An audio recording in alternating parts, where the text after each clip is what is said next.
Poltergeist. The word conjures up images of satanic demons and mischievous ghosts. For thousands of years, people have told tales of such spirits. But what exactly is a poltergeist? Is it a ghost? Or is it the manifestation of a living person's psychic energy? Those who say they have encountered poltergeists find the answers elusive and the questions haunting. Stories span from a quaint New England inn to a farm in the mountains of Oregon, where poltergeists captivate witnesses with noisy disturbances and physical activity. Patrons of a country music bar in Kentucky wonder if poltergeists are malevolent forces influenced by murder. While a scientist refuses to let fear stand between him and the true origins of poltergeist activity. Perhaps there are earthly explanations for poltergeist events. But to those who have witnessed these unnerving phenomena, they remain strange, sometimes terrifying, and completely unexplained.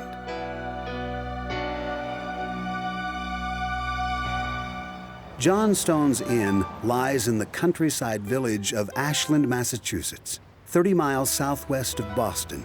It appears to be home to poltergeists, noises and movements that some think are caused by ghosts. It was here in March of 1976 that Robin Hicks' view of the world changed forever. The inn's attic used to contain apartments where Robin spent nights with his wife. On this night, they heard strange noises. And it was a little girl bouncing a ball. La, la, la, la, la, la, la, la, la, la, brrr, down the hall. And I ran out the door and down the stairs and all around the building and checked every door, and it was closed. A couple of days later, a friend of mine who was walking by said, is your niece here the other night? And I said, no, why? He said, well, I saw a little girl looking out your window. Robin's was not the only account of the mysterious appearance of a little girl. They used to talk about the little girl who danced. And you'd come in the morning, and it's an old building. So you'd hear things, and you'd think, you know, it's creaking. I mean, normally that's what you would think. Well, this one day, it wasn't creaking. I don't think so. It was like really tip, tip, tip, tip, tip, like that. You'd listen and you'd say, what is that? I guess it was a little girl dancing upstairs. The inn's owner at the time was beginning renovations.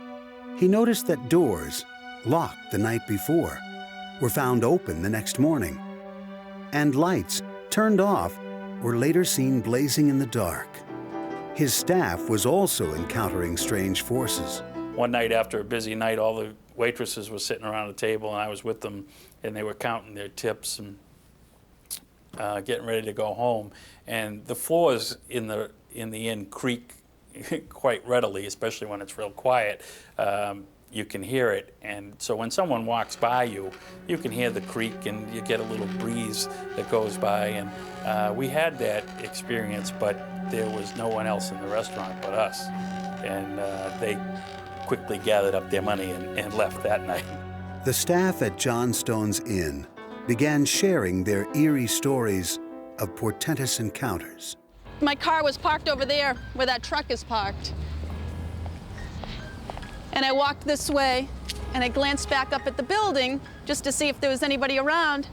And I looked up at the window on the left-hand side, and I saw that greenish-white ball of light. And I went over to my car, and then drove up here, got out and glanced back up at the window, saw the light again, and then the light disappeared, and the room was dark. Some staff members claim to have had startling physical encounters with the spirit. Kitchen workers were relaxing one night when an unseen force startled them by levitating a pack of cigarettes and propelling it across the table. Similar stories of playful poltergeists began to flourish. Stories of lively forces mischievously pushing waitstaff in the basement, of the sounds of footsteps, of extinguished candles inexplicably relighting, and of the incessant strange apparitions. We would always close off this one particular room at one point in the night, and in that room I saw something go by the window, and it wasn't blurry or fuzzy or sheer as you would imagine a ghost to be. So I flung open the door and I said to what I thought would be a human, "Hey, what are you still doing in?" And before I could finish my sentence, I noticed there was nobody in there, and unfortunately I spun on my heel and got out of the room rather than enter it, because I know it's a friendly ghost. Not everyone would assume that the ghosts here were friendly. The inn's history, well known in the area, is steeped in murder and deception. Captain John Stone built the inn in 1832. His patrons were young railway workers with little else to do except drink and gamble. This often led to violence, and legend has it that Stone himself killed the traveling salesman during a card game and buried his body in the basement. Stone and the salesman are said to be two of the spirits who have haunted the inn ever since. The inn has seen its share of tragedies, including the deaths of two people who were killed on the nearby railroad tracks. One, a former manager, and the other, a little girl, both of whom are said to be haunting the inn. You know, instead of just calling them ghosts, I feel like I understand them a little bit more. And I also understand that they're very dangerous. We used to take them very lightly because we didn't understand what they were before. And we had a lot of fun with them. But now I think of them in a more serious nature, and that they really shouldn't be fooled with. They're very powerful and very dangerous things. Spiritualist Raphael Bibbo, intimately familiar with the inn's history and structure, feels that the sheer number of reports of poltergeists at the inn are enough evidence to conclude that paranormal activity is present. And with so many people who have had these experiences, one cannot say that 75% of the public is paranoid or has got some problems with them, because there are a lot of credible people who have experienced, felt, seen, touched, and so you have to go on that basis that something must exist, something has to exist. Unlike the apparitions associated with hauntings, poltergeists are phenomena involving real-life physical activity. Is the building itself a source of these activities? The inn, the thing that first caught me right off was that it's only about 50 or 100 feet away from the railroad tracks, and that's going to cause some pretty serious shaking of that building. Could the force of a passing train last long after the train has left, resulting in residual vibrations in the building? Could these have a significant impact on old walls and floors, resulting in unexpected sounds and movements? When there is movement between a beam and a post, for example, it will make a noise. Also, as it expands and contracts, the boards sitting on top of the beams will creak, they'll make noises, there'll be noises like clunks and bangs and things like that that can easily be translated as footsteps. Local historians point out that there is nothing in their records indicating any kind of paranormal reports at the inn since it was built. Well, as you learn in stuff like this, there's so much hearsay. As far as the paranormal stuff, no, there are no written records in town of anything unusual, except possibly we research where a young girl was killed by the train. That might be attributed to the ghost they talk about. Most of the people who visit or work at the inn are aware of its history of alleged hauntings and poltergeists. Are they simply misinterpreting a natural occurrence as a paranormal experience? When you do a magic trick, there is the way the trick goes in real life, and then there is the way that the people remember it. So when they remember something, it's much better than it ever was when it was performed. And it's the same type of thing, I believe, with sightings and paranormal activity like that. If you're in a receptive state of mind already to begin with, you will believe it. You will look for things and make connections that may or may not be there. Whether the poltergeists are real or not, one thing is certain. As long as the walls of John Stone's inn stand, the stories will never die. Many experts on paranormal events agree that children and adolescents can be magnets for poltergeist activity. Are children lightning rods for the paranormal? Frank and Jackie Walker raised their daughters Tara and Devin in a farmhouse in the Oregon mountains. The Walkers' home, nestled in Kings Valley, lies on property once owned by its namesake, Isaac King, who was found shot to death in his barn in 1866. And there are 3 stories. One, the newspaper announced that he'd shot himself. But then another one said, well, no, it was an accident. And then the third one is that he was murdered by members of his family. No one knows. No one will ever know. Well-known local legend has it that King's ghost haunts the property on which the Walkers now live. As soon as they moved in, Tara and Devin immediately felt they were not alone in their new home. They sensed something immediately when we moved in. I remember Tara and Devin, Tara first, telling me that she heard things. She heard footsteps. And I just said, well, it's an older house. We had a new home before, and this is an older home, and there are noises that are unexplainable sometimes in older homes. But she said, Mom, I think there's somebody here because I hear footsteps. Devin, 7 years old at the time, told her parents that she also sensed an unknown presence. I just felt like someone was always watching me, and like I just noticed that doors were shutting, no one was there, things were creaking in the hall. It was just kind of spooky, and then all these other things started happening, and I just felt that there was something there. Her older sister, Tara, observed several strange events that led her to believe she and her family were surrounded by spirits. And I guess the reason I believe in ghosts because we moved here is because of all the strange happenings that have occurred. Doors slamming when no one's there, voices in the hallway when no one's there, footsteps when no one's there, stuff like that. Frank and Jackie dismissed these tales, concluding their daughters were anxious about their new surroundings. Then, one night, the parents experienced something unusual. During a dinner party, a guest uttered the word ghost. The TV came on, the water faucet started up in the kitchen full blast, and the cat food container was dumped in the middle of the utility room floor. We talked about it later, Frank and I, and we decided that we'd better listen to our children. The disruption seemed to be the work of an intelligent force with its own agenda. I remember my mom, she was getting mad at us because we were fighting over something. I can't remember what it was. We were fighting over the TV control or something. My mom said, go to your room, and when I went there, the door was locked to my room. The hinges were inside the door. There's no way anybody else locked it. My dad wasn't home. The mischievous actions of the poltergeist seemed to reveal a prankish sense of humor. One day, Frank discovered that a critical document he needed for work was missing.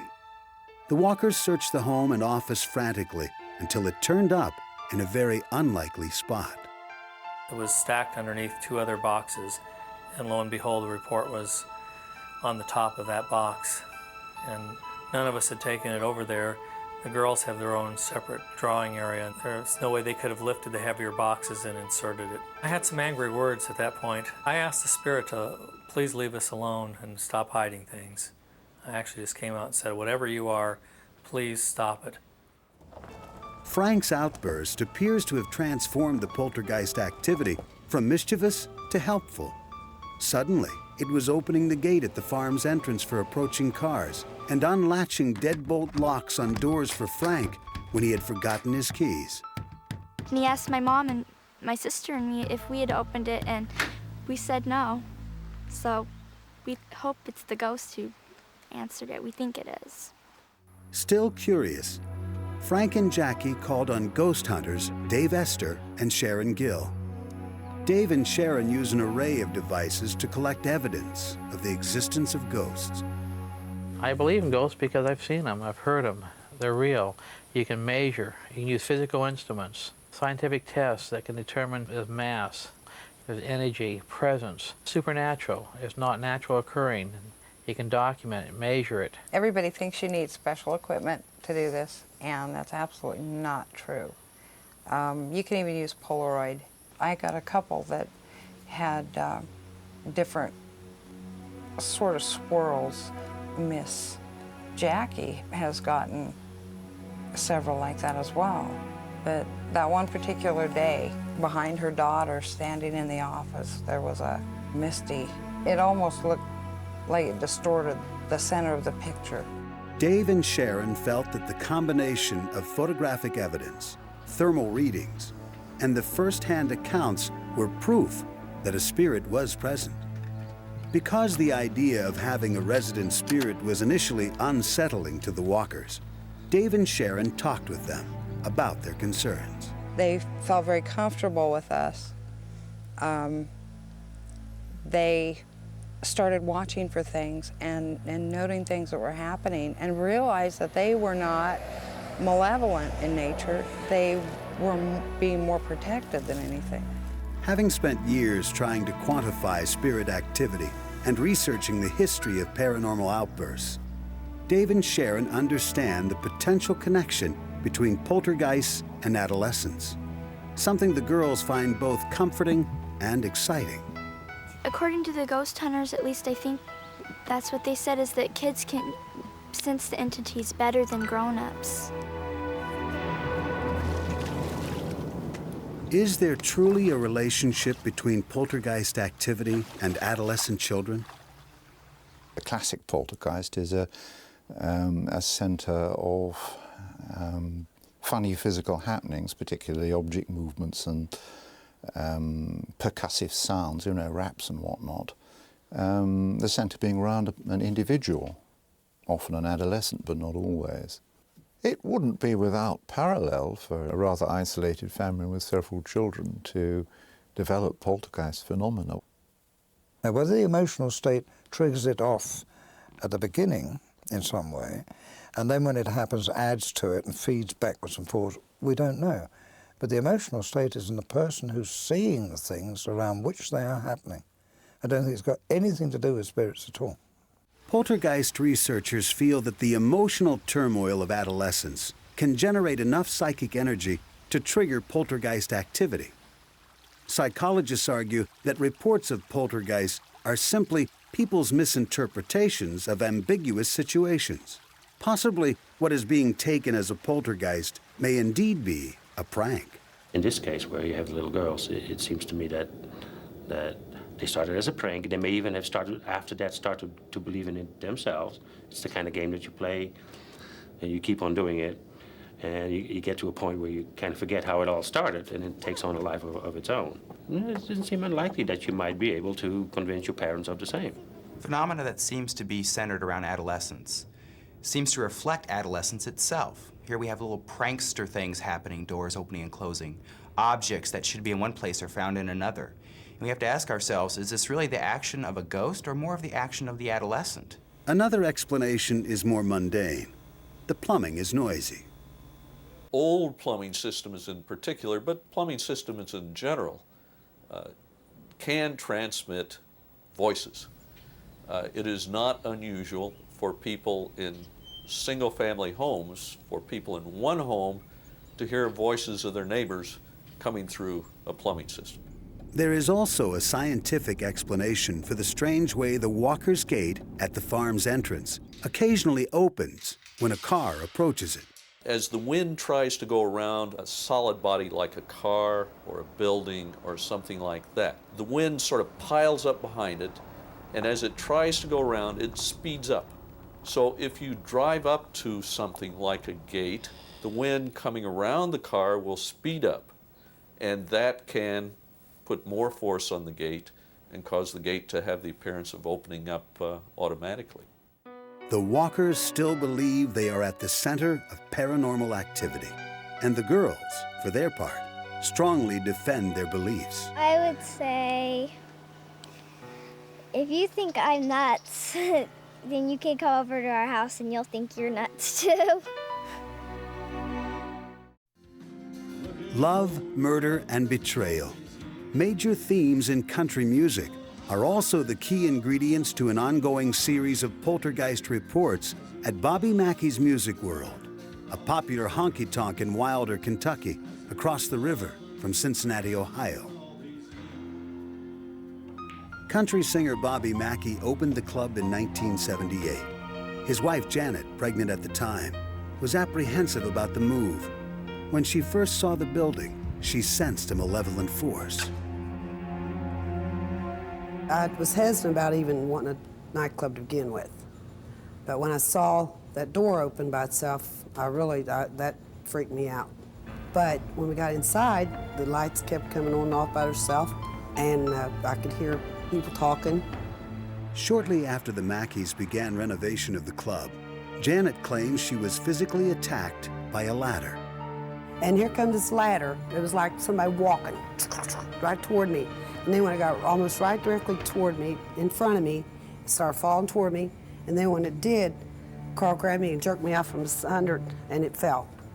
And if I hadn't stopped and done what I'd done, got her out of the way, that ladder had marched up and actually tipped over by itself. I could not find an explanation for that. I know there was something evil here. In the 1930s, a woman named Johanna committed suicide here after the murder of her lover, a singer named Robert Randall. Local folklore held that she haunted the building, searching for her slain lover. Intrigued by all the reports of this evil presence, author Doug Hensley began researching the Mackey story and discovered information about club owner Bobby Mackey, linking him to the ghost of Johanna. When Bobby Mackey was born, his mother named him Randy Mackey, not Bobby Mackey, Randy Mackey. His baby book today still says Randy's baby book on it. She suddenly changed his name to Robert Randall Mackey. Janet Mackey was terrified that Johanna's ghost thought her husband was Robert Randall reincarnated, and that Johanna could be jealous enough to do harm to Janet. While cleaning the upstairs apartment, Janet heard voices telling her to get out of the building, then felt invisible hands push her to the top of the stairs. So I struggled and pulled, and I got loose from it, got to the top of the steps, and I was at the top of the steps. I was pushed down them, and I grabbed the rail as much as I could going down, because I was, like I said, I was pregnant. Protect myself, and I fell flat down on the bottom, looked up, and I saw some kind of an image. I couldn't tell if it was really a person or what it was. I couldn't tell. Carl Lawson used to reside in the upstairs apartment where Janet was allegedly attacked, and he has his own recollections of mysterious happenings during the time he lived there. We used to have a jukebox. We'd unplug that. And I can remember on occasion being upstairs, almost sound asleep, and this real old song, Anniversary Waltz, would come on. And there's nobody in here. And I come downstairs to check everything out. The jukebox was unplugged, but I know what I heard upstairs. Anniversary Waltz. It was always that same song. Despite the disturbing ordeals reported by Janet and Carl, Bobby Mackey insisted that there were no such things as ghosts. I had every dime I had stuck into this place, and I had to make it work, and I didn't want any silly ghost stories going around, keeping people away from here. I wanted positive things, not negative things, and I was, country music is my life, and I don't want to hear about no ghosts, just be quiet. Janet Mackey remained steadfast in her belief that something dangerous lurked in the shadows of Bobby Mackey's music world. When I was by myself, that's when I was really, really scared. But now I can feel it in the air. I can feel her tension around me. I can feel her, her vibes and stuff like that. I can tell she's around somewhere, and she doesn't want me around.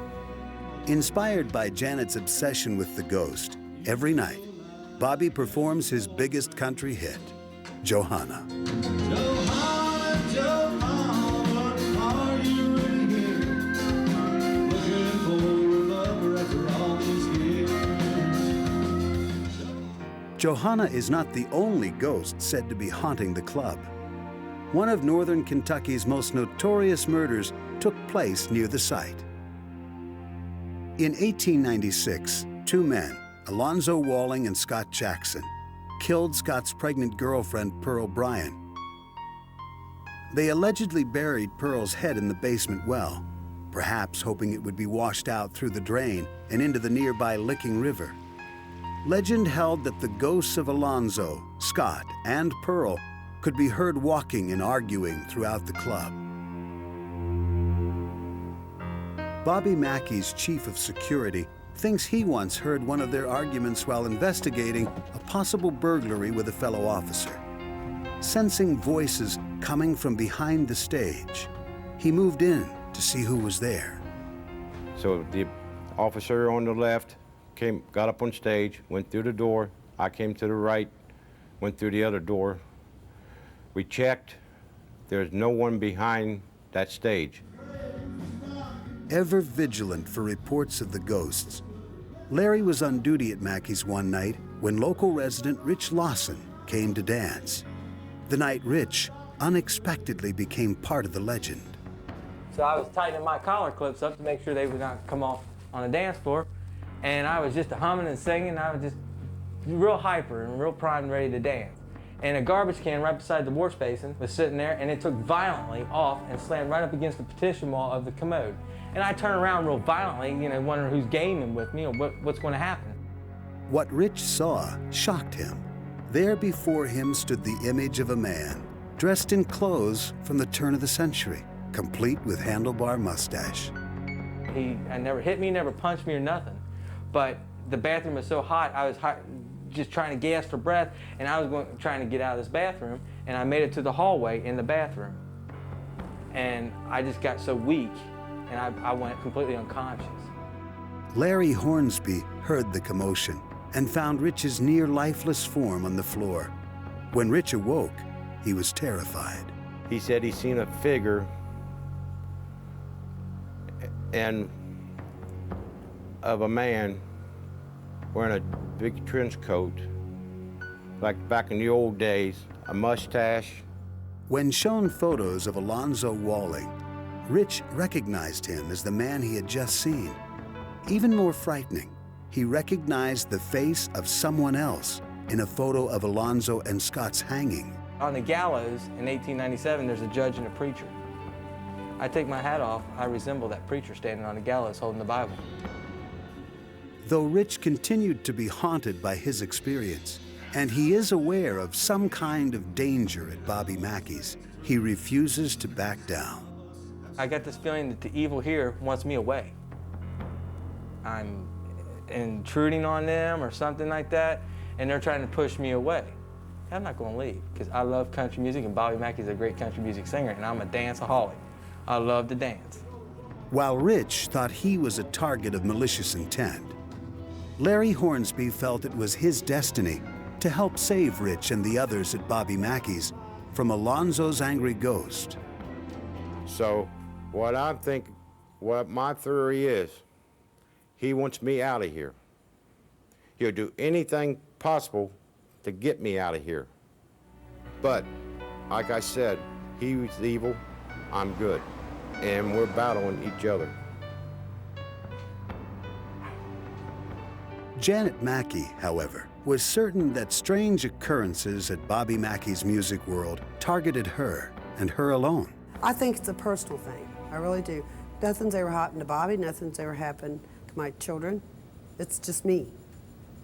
As far as family, Other people, yeah. But I'm talking family. Nothing's happened to my girls. Nothing's happened to him. It's just happened to me. So therefore, I feel that they're just after me. The regulars at Bobby Mackey's all felt that they were part of a struggle between good and evil, and they turned to a psychic to confront the evil poltergeist.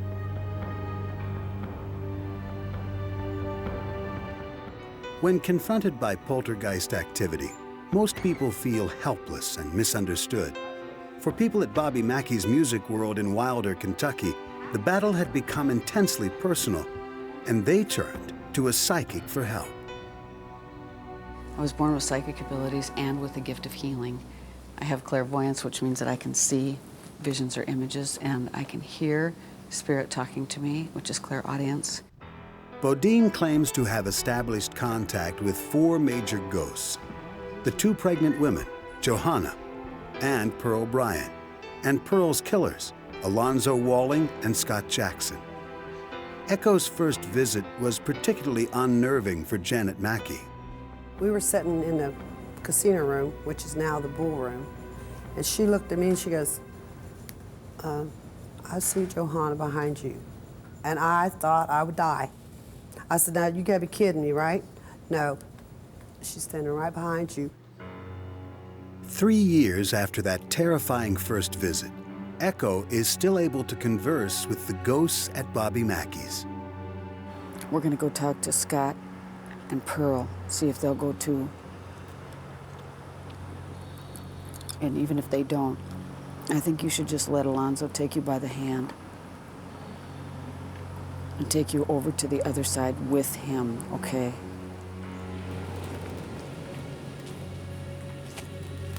I'm standing right over there. Pearl, listen to me. Listen to me. Nope, she won't.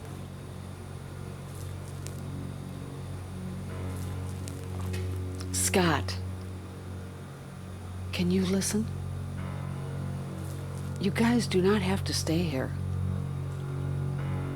No, you do not have to stay here. After these conversations, Echo is drawn to the basement well, which according to local legend is a portal to hell. I want to say there was weird things that happened in here to people, women. Not very good things. A lot of real crazy thinking. A lot of crazy behavior went on in here. I believe that's like a vortex. I believe whatever evil comes through here, it comes right out of there right from hell. I believe that's an entry point. I believe if that well was dug up, we'd find a lot more, evidence of a poltergeist type of activity. In an effort to relieve the worried minds of the Mackey owners and patrons, Echo tried to convince the ghost to leave. The psychic claimed that two, Johanna and Alonzo, said they were willing. Echo performed what she calls a cleansing, claiming to exorcise the building of Johanna and Alonzo. I'll tell you what they are saying. Okay, Alonzo, yes. You still want to go to the other side? Yes. Okay, so you're really clear that you want out of here? Yes. Even though at least two ghosts remain behind, reports of poltergeist activity have diminished at Bobby Mackey's since Alonzo and Johanna departed. But their legacy still haunts the place, if only in the plaintive chorus of Bobby's song.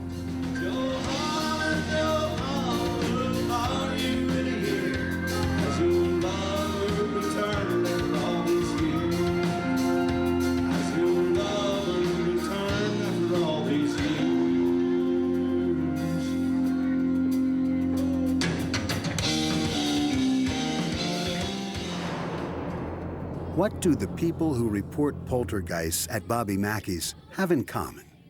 It sounds as if there were three different personalities reacting to the same stimuli. They each had a different agenda, but they were all in a mental state to attract poltergeist activity. Most people do not realize how powerful their emotions are. And our emotions create energy fields around us all the time. I think that what is called poltergeist activity is, most of the time, spirits interacting with people on the earth. Psychologists note that people's emotions and perspectives can produce delusions, not demons. You have to look at the background of the people having these experiences. A security guard that has that responsibility is going to feel a personal obligation to rid a ghost or a poltergeist from the premises. It's his job. He's a security officer. It's not just the ghost is after anyone, but I have a link. I have a special relationship with this ghost. And that just makes you look for more evidence of the same. It's almost acting like a delusion. Throughout this case, you have this notion that everyone is involved in this in an important way. So in a sense, it's a story about people asserting their self-importance. Even Echo Bodine acknowledges that poltergeist activity can be psychologically motivated. People need some attention, yeah. Oh yes, you can go into a home and people will say, oh, the ghost is doing this to me and this to me and this to me. And you walk around the house and there's absolutely no ghost there at all. But it's maybe her only way to get her husband's attention or the child's only way to get attention from their parents. So what we do is we just say there is no ghost here. Another explanation for the supposed poltergeist activity could be the building itself. This building, though, is set up very nicely to hear sounds from a long distance away. The very large open pit in the basement opens into a drain under the railroad and over to the river. This drain provides a very nice path for sounds to come in. And it would be very possible for someone to be talking a long way away, maybe even miles away on a quiet day, have the sound reflect off something on the other side of the valley and be picked up like a microphone by this pipe and funneled into the building. When a building such as the Mackey Club is constructed piecemeal over the years, its internal systems may be adversely affected. You could have lots of problems with the wiring that when you plug in something new, it spikes the whole system and you have a drop in the lighting, or the lighting will flicker. As for Bobby Mackey, all that matters to him is his music and the home he has created for it. To Bobby, stories of poltergeists at his club are just that, stories. I just can't believe that happens. I just really don't believe that happens. I don't know if anybody can have that big of imagination or not, but there's got to be an explanation for it, other than the supernatural. Bobby Mackey may discount the supernatural outright, but others find themselves obsessed with finding out the true origin of these strange phenomena.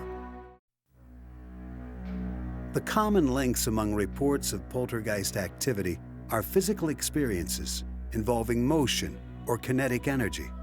This makes them potentially quantifiable, which intrigues scientists like Barry Colvin. While working as a chemist for Shell Oil, Dr. Colvin's curiosity was piqued by reports of a local poltergeist. He discovered something that conventional science could not explain.